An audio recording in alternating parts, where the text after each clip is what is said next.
भारत का स्वतंत्रता संघर्ष के टॉपिक से इम्पोर्टेंट फैक्ट्स। पहला अंग्रेज विरोधी संघर्ष सन्यासियों के द्वारा शुरू किया गया। 1887 में दादा भाई नौरोजी ने इंग्लैंड में भारतीय सुधार समिति की स्थापना की। 1887 के बाद ब्रिटिश सरकार का रुख कांग्रेस के प्रति कठोर होता चला गया। नौरोजी, दत्त एवं वाचा ने धन निकास के सिद्धांत का प्रतिपादन किया। दादा भाई नौरोजी ने धन का पलायन सिद्धांत का वर्णन अपनी पुस्तक poverty and un British rule in India में किया है। ब्रिटिश हाउस ऑफ कॉमन्स का चुनाव लड़ने वाले प्रथम भारतीय W.C. बनर्जी थे, जो चुनाव हार गए थे। ब्रिटिश हाउस ऑफ कॉमन्स के सदस्य चुने जाने वाले प्रथम भारतीय दादा भाई नौरोजी ने इन्होंने लिबरल पार्टी के उम्मीदवार के रूप में फिंसवरी से 1992 में चुनाव जीता था। लॉर्ड कर्जन ने 20 जुलाई 1905 को बंगाल विभाजन के निर्णय की घोषणा की। बंगाल विभाजन के विरोध में 7 अगस्त 1905 को कलकत्ता के टाउन हॉल में स्वदेशी आंदोलन की घोषणा की गई। बंगाल विभाजन 16 अक्टूबर 1905 को प्रभावी हुआ। इस दिन पूरे बंगाल में शोक दिवस मनाया गया। रविंद्रनाथ टैगोर के आह्वान पर इस दिन को राखी दिवस के रूप में मनाया गया। स्वदेशी आंदोलन में वंदे मातरम, विभाजन नहीं चाहिए और बंगाल एक है इत्यादि के नारे लगाए गए। स्वदेशी आंदोलन का विचार सर्वप्रथम कृष्ण कुमार मित्र के पत्र संजीवनी में 1905 में प्रस्तुत किया गया था। आंध्र के डेल्टा इलाकों में स्वदेशी आंदोलन को वंदे मातरम आंदोलन के नाम से जाना जाता था। स्वदेशी आंदोलन का दिल्ली में नेतृत्व सैयद हैदर राजा, मद्रास में चिदंबरम पिल्ले, पुणे व मुंबई में तिलक ने, पंजाब में लाला लाजपत राय ने किया। 1906 में कलकत्ता में हुए कांग्रेस के अधिवेशन की अध्यक्षता करते हुए दादा भाई नौरोजी ने पहली बार स्वराज की मांग प्रस्तुत की। स्वराज शब्द का पहली बार प्रयोग स्वामी दयानंद सरस्वती ने किया।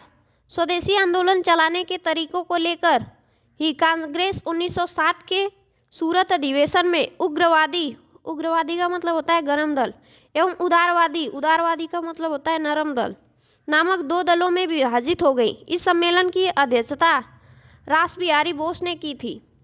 स्वदेशी आंदोलन के अवसर पर ही रविंद्रनाथ ठाकुर ने अपना प्रसिद्ध गीत अमार सोनार बंगला लिखा। बाद में यही गीत बांग्लादेश का राष्ट्रीय गीत बन गया। स्वदेशी आंदोलन के प्रचार प्रसार के लिए अश्वनी कुमार दत्ता ने बारिशल में स्वदेशी बांधव समिति की स्थापना की। बंगाल के क्रांतिकारियों का पहला प्रमुख संगठन अनुशीलन समिति था, जिसकी स्थापना 24 मार्च 1903 को हुई थी। संस्थापकों के अनुरोध पर बैरिस्टर प्रथमनाथ मित्र इसका नेतृत्व संभाला। इसका मुख्यालय कलकत्ता में था। इसके प्रथम कार्यकारिणी 5 सदस्य थे। पहला प्रथमनाथ मित्र अध्यक्ष थे, चित्तरंजन दास, अरविंद घोष थे उपाध्यक्ष थे, सुरेंद्र नाथ ठाकुर थे वो कोषाध्यक्ष थे और सिस्टर निवेदिता कार्यकारिणी की सदस्य थी। 1906 में अनुशीलन समिति का पहला सम्मेलन कोलकाता में हुआ। अनुशीलन समिति का मुख्य उद्देश्य था खून का बदला खून। आगे चलकर वरिंद्र कुमार घोष, अविनाश भट्टाचार्य एवं भूपेंद्र नाथ दत्त का गुट अनुशीलन समिति पर प्रभावी हो गया और उन्होंने आंदोलन को और उग्रता प्रदान की।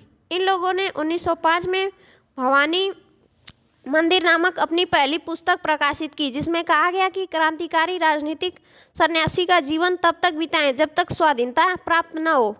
अक्टूबर 1907 में अविनाश चंद्र भट्टाचार्य द्वारा प्रकाशित वर्तमान रणनीति उनकी दूसरी पुस्तक थी, जिसमें कहा गया कि भारत की स्वतंत्रता प्राप्ति के लिए फौजी शिक्षा और युद्ध आवश्यक है। इसके लिए छापामार युद्ध अपनाने के लिए कहा गया था। अनुशीलन समिति ने हेमचंद्र दास कानूनगो को पेरिस भेजा, जिसने रूसी क्रांतिकारी निकोलस सनफ्रास्की से बम बनाना सीखा।